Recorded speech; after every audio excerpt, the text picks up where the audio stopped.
Waislamu wa Ahmadiyya.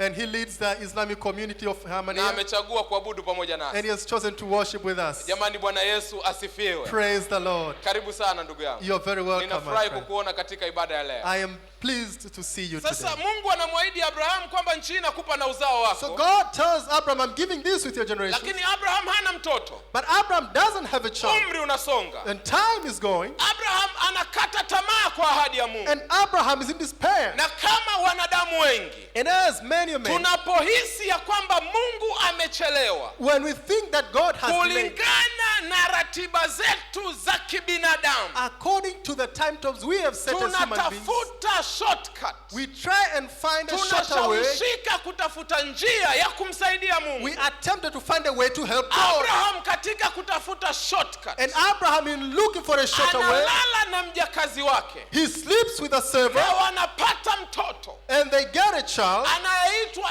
Ishmael. by the name of Ishmael. Lakini Mungu anamwambia Abraham, But God tells Abraham, japo umepata Ishmael, though you have Ish, kwa mipango yako ya kibinadamu, in your own plans as a human bado being, ratiba yangu mimi Mungu haibadiliki. still my plan as God has not Iko changed. pale pale, It is still there. haijasogea, It has not na moved. ahadi yangu ya kubarikia uzao And my promise to bless iko your pale offspring, pale. it is still Na there. naomba nikwambie uliyefika kwenye ibada ya leo, And I want to tell you, I've not come hata here. ukitafuta shortcut kwa mapenzi yako, If you seek a shortcut because of ratiba your ya will, Mungu juu ya maisha the yako plan of God upon your life, inabakia pale pale. it still remains to be there.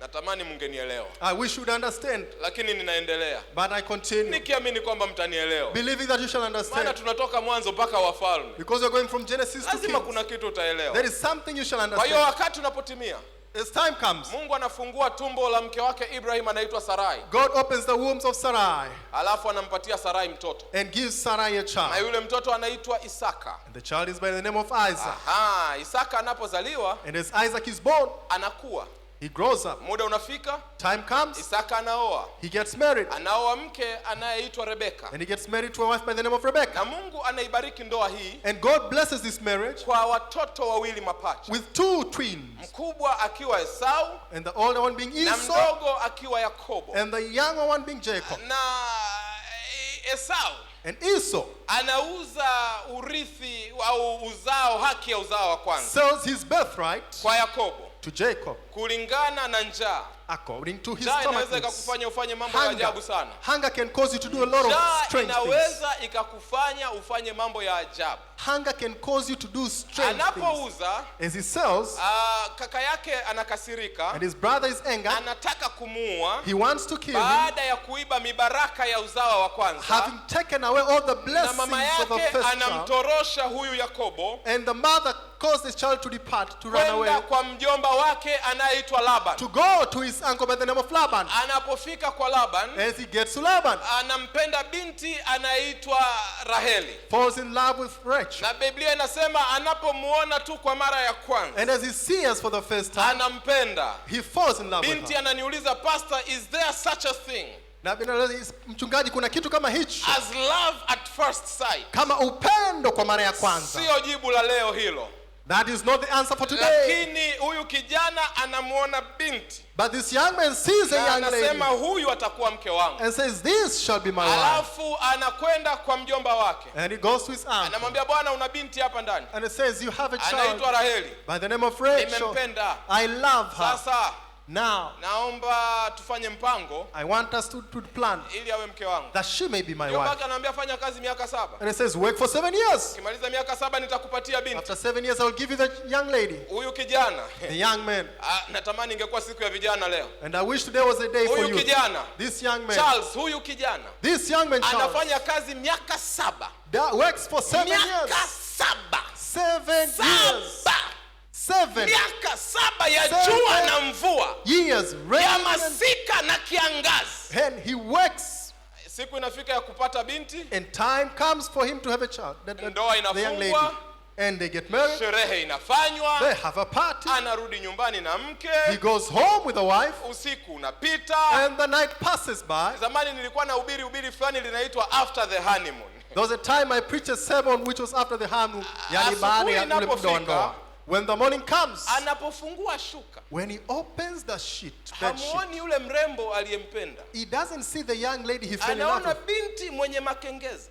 And he saw someone with squinted eyes Anamtizama and looks. dada yake na yule mrembo. The sister to the young lady. Na ndoa imefungwa. And the marriage has been conducted. Na honeymoon imeanza. And honeymoon has started. Na huyu bwana huyu amekuwa mke wake. And this is not the wife. Hali mbaya.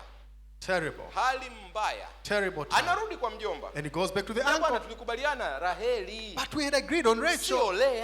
And not Leah. Anambia samahani And I said, bwana. I am sorry. Sikukwambia. I didn't tell you. Taratibu za hapa. In our tradition. Haolewi mdogo kabla ya mkubwa. You cannot marry the young one Sasa before the nipe older mke one. wangu. Now give me my wife. Anamwambia si unajua utaratibu. But you know the condition. Miaka 7 blaza. 7 years, my brother. Miaka 7. 7 years. Ya mvua na jua. As it rains and the sun comes tena. up. Starts from beginning. Na Biblia inasema kitu hiki kinanishangaza. And the Bible says it's so. Anapomaliza miaka 7 ya pili. As he finishes the last 7 years. Ambayo jumla yake ni miaka 14. Which totals to 14 years. Anasema ni sawa sawa na siku moja machoni pake. And he says it is the same as just one day na to his mwanaume eyes. aliyechagua kupenda. Don't play with a man who has chosen to love. Usicheze na mwanaume aliyechagua kupenda. Don't play with a man who has fallen in love. Miaka 14, but in 14 years, anasema kwa furaha ya kumpata huyu binti. Because of the joy of getting the wife, ilikuwa ni sawa sawa na siku moja. It was equal to one day. Anachukua huyu binti. He takes the young lady. Wanakaa. They live. Hapo katikati. In between. Baba mkwe wake huyu Laban.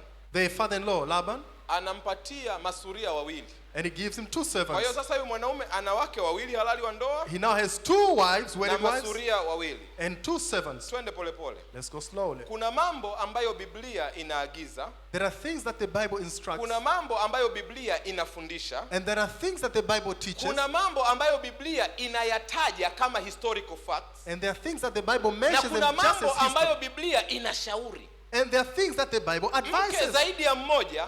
A wife more than one. Agizo la Biblia. It is not an instruction of the Bible. Ushauri wa Biblia. It is not the advice of the Bible. Fundisho la Biblia. It is not a teaching of the Bible. Imetajwa tu. It has just been mentioned historical fact. As a part of history. Hello. Kwa hiyo wewe mzee usitoke hapa. Therefore don't come out of here, my mke wako kwamba umesikia mchungaji alichosema vizuri. And tell your wife you heard what the pastor said. Wake wawili. The second wife. Masuria wawili. And 2 servants. Hiyo ni historical fact. That is there just for history. Fundisho. It is not a teaching. It is not an instruction. It is not an instruction. Ni fact tu. It is just the fact that it happened. Kuna mwanaume mmoja alioa wake wawili na masuria wawili. That a one man got 2 wives and 2 servants. Wa kwanza Yakobo. The first wife to Jacob. Anaitwa Lea. By the name anamzalia watoto wa kiume wa kwanza 4. She gives birth to 4 sons. Reuben. Simeon. Lawi. Levi. Na Juda. And Judah. Watoto 4 wa kwanza wanazaliwa na Lea. Those are the 4 from Leah. Watoto wa kiume wawili wa mwisho. The last 2 wanazaliwa na Raheli. Are born of Rachel. Mke mpendwa. The beloved wife. Yusufu. Joseph. Na Benjamin. And Benjamin. In fact, Benjamin akizaliwa.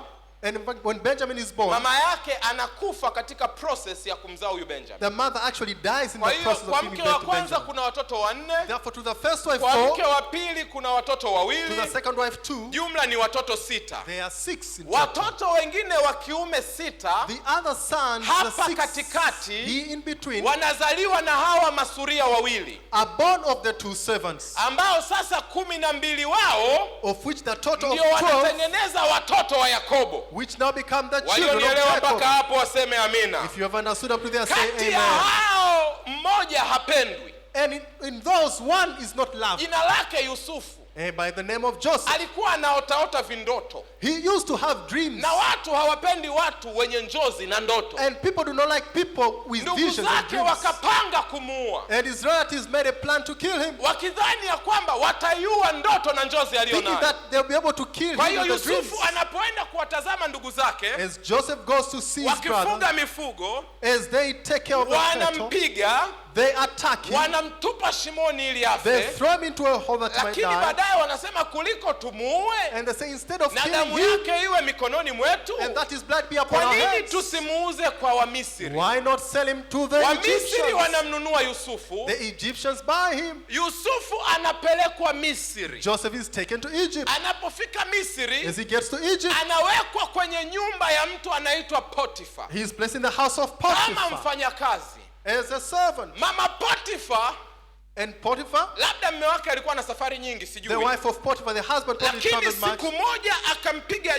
jicho huyu kijana But one day looked at the young man wa miaka 17, who is 17 years of age akampenda, and fell in love with him akamtamani, and desired to be with him akaanza kumrushia mistari. and started sending him messages. Mama Yugi, habari ya Vibenten haijaanza leo, That issue of Ben 10s has not started today. na wengine hawajaelewa, lakini And wewe some have not umeelewa. understood, but Haijaanza leo. it did not start Mama today. Potifa akampenda kijana wa miaka 17. Potiphar's wife fell in love with a young man of 17. Sasa akampiga mistari, saundi Sends him messages and so forth. zikagoma. It failed. Akachagua kutumia nguvu. She wanted to use force. Anapotaka kumbaka sasa, As she wants to rape him, kijana anatoa koti, he takes his jacket anakimbia. and runs away.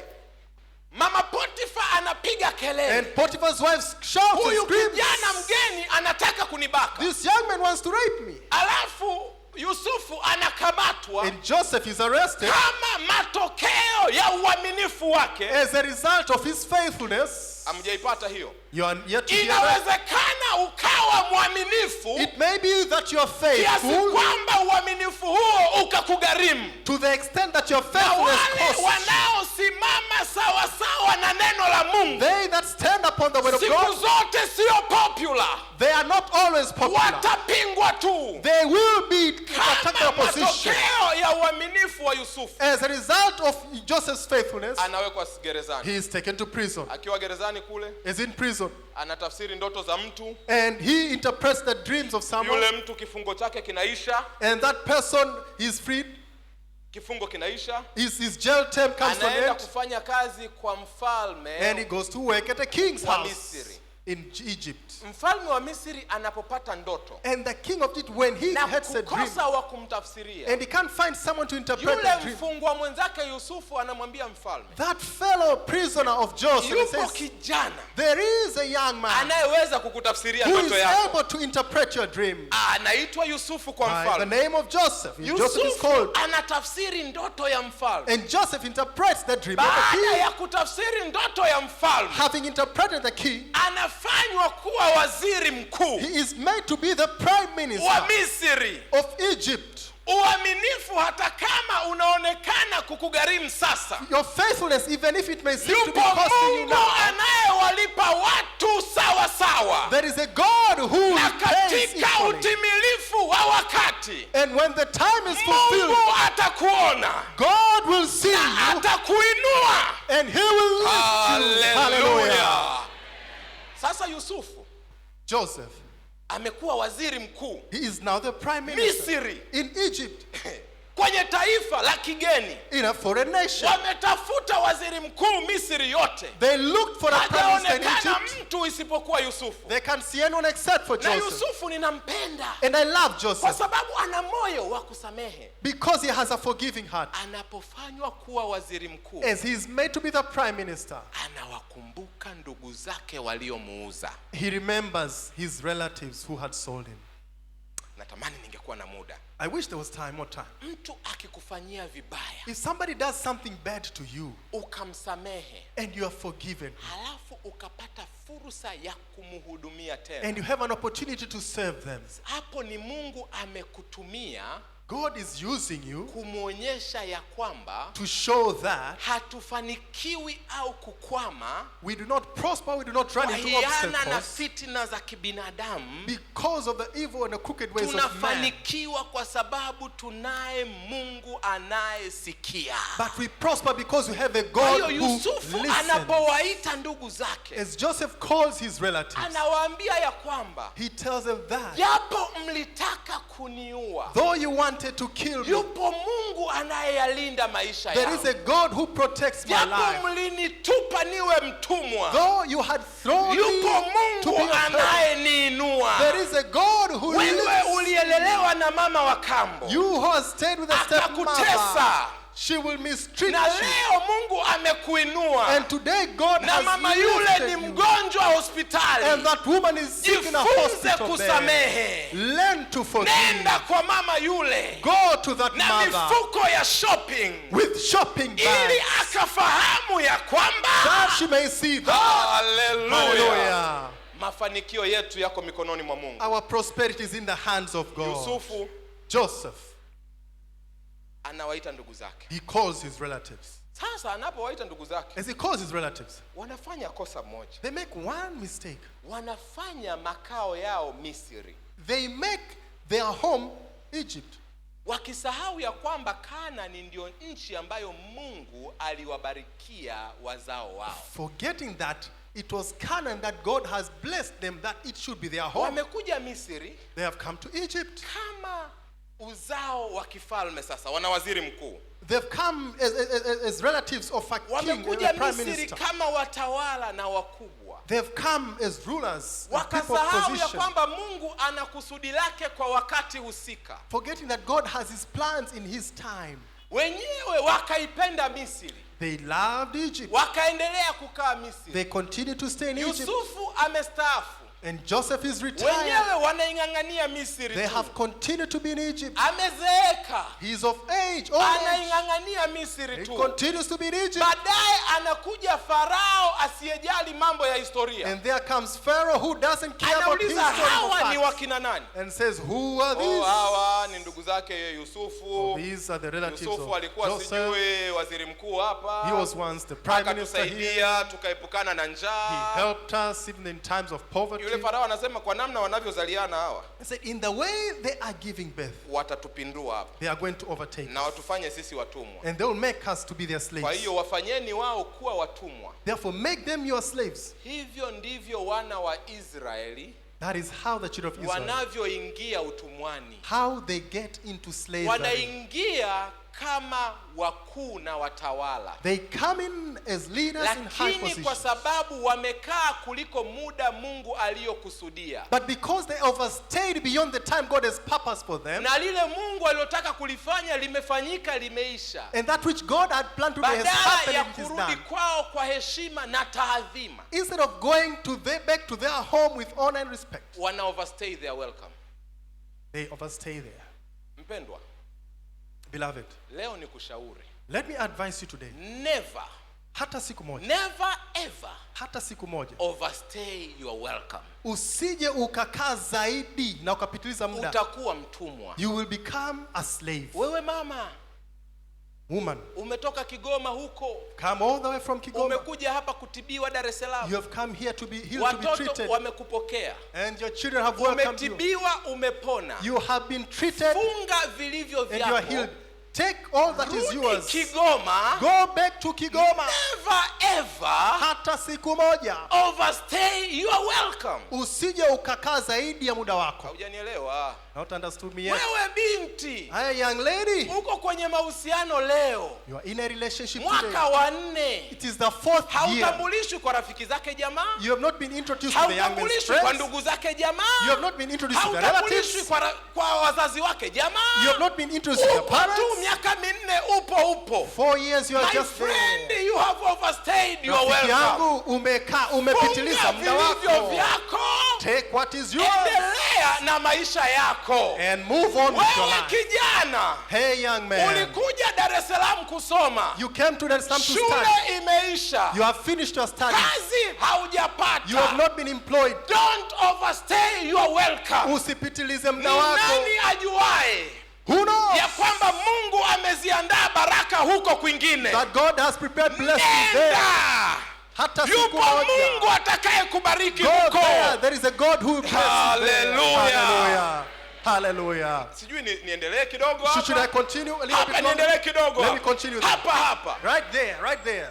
Uko kazini, You are at work. mwaka wa 20. It is the year number 20. Haupandishwi cheo, You are not being promoted. bosi hakupendi, Your boss doesn't wewe like you. mwenyewe haupendi kazi yako. You also don't like your job. Kila siku ni chuki, hiana, fitina ofisini. Every day it is hooks and crooks. Labda kweli bosi wako ni mbaya. And it may be that your boss is not good. Labda Mungu anakutumia ujumbe.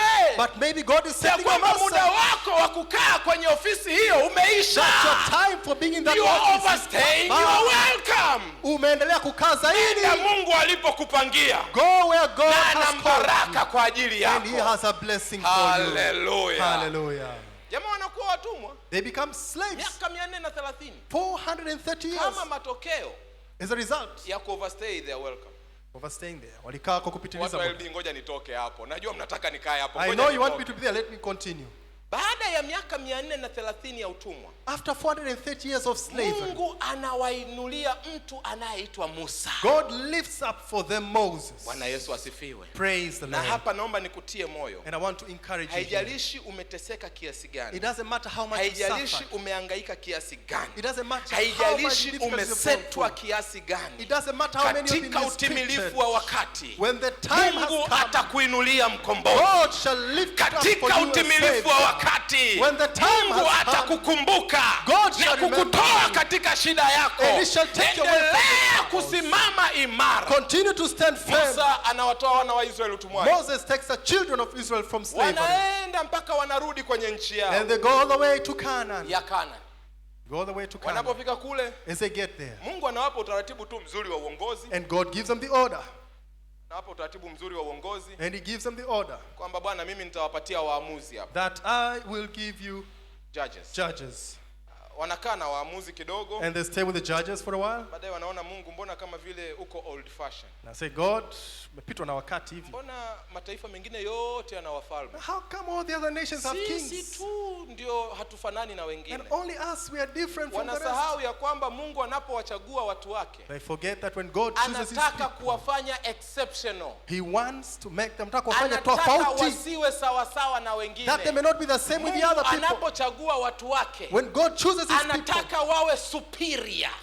He wants them to be up. Wawe juu zaidi. Hawataki kuwa exceptional. They do not want to be up there. Wanataka kuwa kama wengine. They want to be just like normal people. Wengine, to eat like all the other people. Kama wengine, to dress like all the other people. Kama wengine, to speak like the cooperate kama wengine. To live a different life like the others. Mfalme. I want to give you an example. Na Mungu naye ni wa huruma nyingi sana. And God is full of mercy. Wiki iliyopita niliwaambia washiriki wangu wa Magomeni hapa. As I told you last week here. Mshukuruni Mungu ya kwamba mimi sio Mungu. Thank God that I am not God. Hamwezi kuniendesha namna hiyo. You cannot treat me like that. Mungu anasema mnataka mfalme. I said you want a king? Chagueni. They choose. Na hao walikuwa watu ajabu sana. And they were very wanapopewa fursa ya kuchagua mfalme. As they are given an opportunity to choose a king. Wana vigezo viwili tu. They only have two criteria. Kuliko yote. The tallest na mzuri kuliko wote. And the most handsome. Tukipata mrefu kuliko wote. If we find the tallest of all. Tukapata mzuri kuliko wote. And the most handsome. Tumepata mfalme. We found a king. Wewe dada ngoja nikwambie. Let me tell you young lady there. Kwenye maisha haya. In this life. Kuna zaidi ya urefu na uzuri. There is more than just looks and height. Walionielewa waseme amina. And if you have understood, you tell me amen. Kama imekupita utamuuliza jirani yako baada ya ibada. If you have not understood, ask your neighbor later. Kwenye maisha haya kuna zaidi ya urefu na uzuri. There is more than just the height. Tafuta anayemcha Mungu.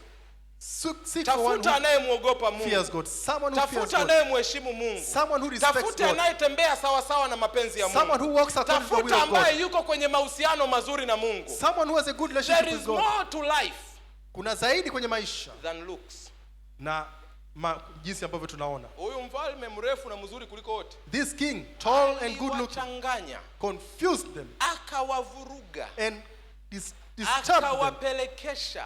And he tossed them left and right. Na Mungu akawapatia mfalme mwingine. And God gave him another king. Na falme za Israeli zinaendelea. And the kingdoms of Israel continue. Tunapofika mwaka 722 kabla ya Kristo. To 722 years before Christ. Tunakuta taifa hili la Israeli limegawanyika mara mbili. And we find in this nation of Israel split into kuna two. Ufalme wa kaskazini. There is the northern kingdom. Na kuna ufalme wa kusini. And there is a southern kingdom. Ufalme wa kaskazini. The northern kingdom una makabila 10 ya Israeli. Has 10 tribes of Israel. Ufalme wa kusini and the southern kingdom una makabila 2 ya Israel. Has 2 tribes of Israel. Ambalo ni Benjamin, which is Benjamin, na Yuda, and Judah. Halafu na Walawi wachache. And a few Levites. Kwa hiyo kaskazini makabila 10, kusini makabila 2. The northern 10 and the southern 2. Huku kaskazini ndio panafahamika kama Ephraim, In the northern, that's where you see ndio panafahamika kama Israeli. Israel. Huku kusini ndio panafahamika kama Yerusalem. And the southern one is like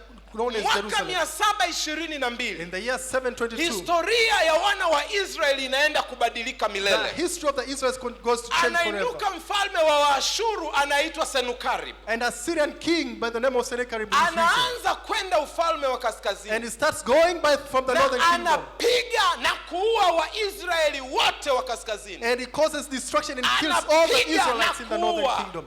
He kills them. Anapiga na kuua. And he beats and kills them. Kabila baada ya kabila. Tribe after tribe. Familia baada ya familia. Family after family. Anapiga na kuua na kumaliza kabisa. Kills and destroys all of them. Ndio maana unapomaliza kitabu cha Wafalme wa Pili. That is why as you come to the end of 2 Kings. Hautakaa usikie tena habari ya makabila yale 10 ya kaskazini. You will not hear of the 10 tribes in the northern kingdom. Ameyamaliza yote. For Sennacherib has destroyed all of them. Israeli inabaki na makabila mawili. Israel remains with 2.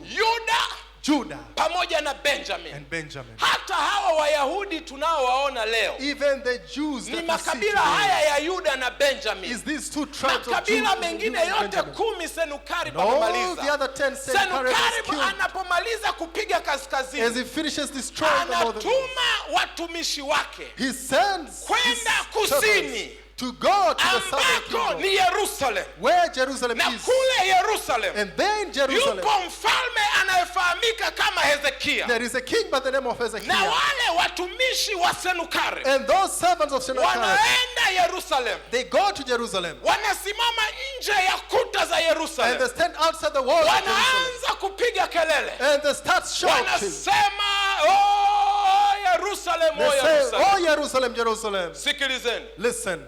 Sisi ni Waashuru. We are the Assyrians. Watu wa Senukarib. The people of Sennacherib. Hatuna huruma. We have no mercy. Hatuna huruma. We have no mercy. Na hatuhitaji kuwa na sababu ya kuwaua. And we did not to have a reason to kill. Sisi furaha yetu ni kumwaga damu. But our joy is to shed blood. Tumewapiga ndugu zenu wa kaskazini. We have defeated your relatives in the northern side. Tumewamaliza wote. We have finished all of them. Sasa tunakuja kuwapiga nyie. Now we are coming to destroy. Tafadhalini.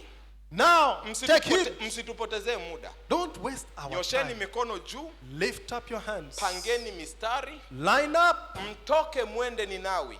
And stand and go to Nineveh. Kuwa watumwa wetu. That you may be our servant, our Mkichelewa tutawapiga tuwamalize. If you delay, we shall beat you kama and kill tulivyowafanya ndugu zenu. Just as we have done to your relatives. Wakawaambia. And they told them. Tunajua ya kwamba kuna Mungu mnayemwabudu. We know there is a God you worship. Lakini Mungu huyo. But that God. Hakuwasaidia ndugu zenu. He did not help your relatives. Tumemshinda nguvu kule kaskazini. We have defeated him. Kwa hiyo msijidanganye ya kwamba Mungu wenu atawasaidia. Therefore don't bother yourself saying you're going to help. Kwamba hamna tumaini. Don't you see that you have no hope? Ya kwamba mmeisha. Don't you see that you are finished? Nyie ni wachache. First of all, you are few in numbers. Kaskazini ni wengi. In the northern there are many. Mungu wanayemwabudu kaskazini. The God they worship in the northern. Mungu mnayemwabudu ni is the same God you worship. Tulichowafanya ndugu zenu. What you have told your relatives. Ndicho tunakwenda kuwafanya nini? Is that which you shall do unto them. Hezekia anapopokea ujumbe. And Hezekiah received this message. Anatetemeka. He is trembling. Na kuogopa. He is in fear. Neno linasema. And the word says, anaingia hekaluni. He gets into katika the nyumba ya Bwana. Into the house of the Lord. Anachukua sadaka za watakatifu. He takes the offerings ambazo zilikuwa zimetolewa kuendeleza kazi ya Mungu. Which was given for the prospering of the work of God. Anampelekea Senukarib. And as they are, I take them to Sennacherib. ya kwamba Senukarib anataka kuhongwa. Thinking that Sennacherib would accept that. Anapokea sadaka. He receives those offerings. Ambazo zilikuwa zimetolewa kwa Mungu. Which was given to God. Kwa kuwa Hezekia ni muoga, because Hezekiah is fearing, amemletea yeye, he has brought it to him. Senukarib anatuma ujumbe. And Senukarib sends a message. Hezekia, ninashukuru sana. Hezekiah, thank you. Nimepokea sadaka zako. I have received the offering. Lakini mpango wangu uko pale pale. But my plan has not changed. Nitakupiga na kukuangamiza. I'm going to beat you and destroy. Sihitaji pesa ili nisikupige. I don't need money so that I may not destroy. Sihitaji kuwa na kusudi. I do not need ninakupiga kwa sababu nina nguvu. I am going to destroy you because I am able. Anapopokea ujumbe huu, and Hezekiah received this message, anaogopa zaidi. He is in fear. Neno linasema, and the word says, Hezekiah akaingia hekaluni. And went into the temple. Akatazama dhahabu iliyokuwa imelipamba hekalu. And beheld the gold that was in the temple. Hezekia akaitoa dhahabu yote ya hekaluni. And Hezekiah took down all the gold Biblia in the temple. inasema, And the Bible says, vitasa vya milango ya hekalu the locks of the vilikuwa ni temple, vya dhahabu. they were golden locks. Akaving'oa. He pulled Madhabahu zilikuwa zimepambwa kwa dhahabu nzuri. the pulpits were arrayed and decked with gold. Akaikusanya. He took the gold. Akaliacha hekalu kama pagala. And he left the temple like a cave. A desolate building. He left it desolate, Halina chochote. with nothing inside. Dhahabu yote hii akaipeleka kwa Senukarib. And all this gold he had taken to Akizani Sennacherib, ya kwamba thinking that atakapompa Senukaribu dhahabu hii, when he shall give the gold to Senukaribu Sennacherib, atamwachia. Sennacherib shall let him go Hezekia free. anaharibu mahusiano yake na Mungu Hezekiah destroys kwa his relationship kuharibu with hekalu God la Mungu by destroying the temple of God, ili awe rafiki wa Senukaribu. that he may be a friend to Sennacherib. Senukaribu anapokea dhahabu. And Sennacherib takes the gold. Anamwambia, ninashukuru sana And he Hezekia. says, I truly appreciate. Zawadi nimepokea. I have received the gifts, Lakini mpango wangu but my plan uko pale pale. remains intact. Nitakupiga. I will beat you. Wewe cha kufanya, What you can do, waambie watu wako tell your people wanyoshe mikono to juu, lift up their hands waende Ninawi, to go to now, wakaanze kuwa watumwa, that they may start be slaves. kwa sababu sisi Waashuru For we as Assyrians, hatuui kwa sababu fulani fulani, we don't kill for any other reason. tunaua kwa furaha. We kill out of joy. Yani tunafurahia tukiua. That we Kwa enjoy hiyo hata killing. ukitoa vyote Therefore, no matter what you give, bado tutawaua. we will still kill you. Mambo yanapokuwa magumu kwa Hezekia, When things become difficult for Hezekiah, Hezekia anakwenda kwa mtu fulani and Hezekiah goes to somebody ambaye alimfahamu kama babu yake, that he had known as his grandfather, lakini pia kama nabii. also as a prophet. Katika siku hizo In those days, kulikuwa na nabii anaitwa Isaya. it was a time of prophet Isaiah. Isaya ni babu yake na Hezekia Isaiah is a grandfather of Hezekiah kiukoo, in their tribe, lakini pia ni nabii. but also a prophet. Hezekia anakwenda analia kwa And Isaya. Hezekiah goes and cries to Isaiah. Unajua shida ya wanadamu ni hii hapa. This is the problem with man. Tunajaribu njia zetu zote kwanza. We try all our other ways first. Zikishindwa ndio tunamkumbuka Mungu. Only when they have failed, that's when we Easier want to way go to to God. life, wapendwa.